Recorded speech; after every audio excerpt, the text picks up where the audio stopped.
I am back again, and this week I'm taking a look at the temptation in the wilderness.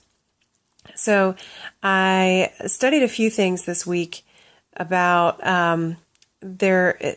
there's a passage in John where it might at first seem like a contradiction to the other three Gospels, but I kind of explained why it's actually not.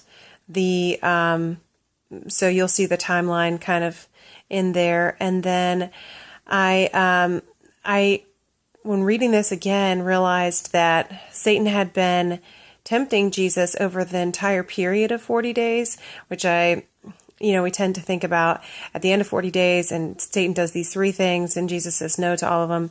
And it all sounds pretty simple, but it actually definitely wasn't. The whole point of this was that Jesus was tempted, and it really was a temptation for him. So I talked a little bit about the fact that, I'm not necessarily personally tempted so much by power, or, Satan was saying, well, worship me and I'll give you all these kingdoms. And, but I can say that, after becoming a parent and realizing what happens to me after I don't have sleep for a super long time, I realized that I'm not really capable of good decision making, of impulse control.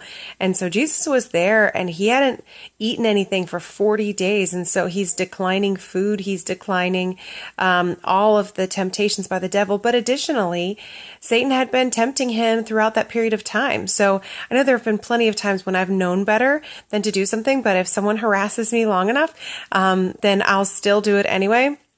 So, there's really a lot to be said for how Jesus manages this situation, and also how he must have shared it then with his disciples, because the only way that it came to be in the gospel accounts is that Jesus later told them. The only witnesses to the event were Jesus and Satan themselves.